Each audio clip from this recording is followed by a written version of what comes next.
when you are training to be a top level sports person, athlete, you are quite often in the psychology, either because you are taught to be this way or it just seems right to be this way, that you're quite often in this psychology of, oh, I feel something there. Never mind, push through.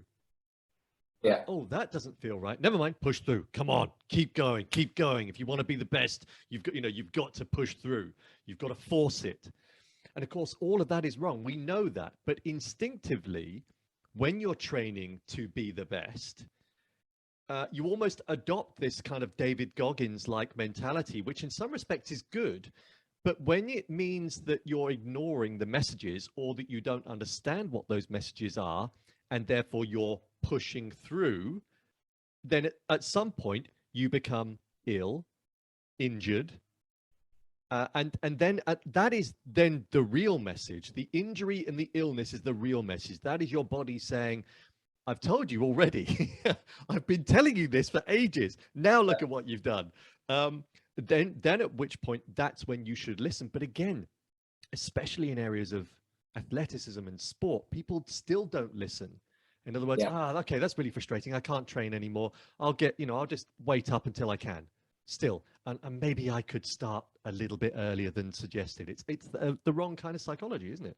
Yeah, it is, and that's what I had to figure out the hard way as well, because every time, like, that's how it was. Your coach told you, okay, you need to work a little harder. You need to push through, and of course you need to find the sweet spot where you need to we need to work really, really hard to achieve something, but also you need to feel and to listen to your body when it is too much, because then you're damaging not only your body, but it's actually not really working for you. Because like what I do know now is that the magic happens in the pauses between the work and not the work itself. Yes. And there's, I don't know, I think it's a German writer or poet who said, I tried to look it up in English, but I tried to translate it into English, and he said, there was like a quote when he said, the soul talks to when the soul talks to the body, and the soul tells the body, what can we do? I told him to stop, but he doesn't stop. And then the body tells the soul, well, let me make him sick, then he needs to stop, or he needs to listen. And that's often how it goes. You don't feel what's your gut is telling you, what your mind is telling you, and then somehow you just have to, you can't stop, but you can stop, or you need to stop when you get sick or when you get injured.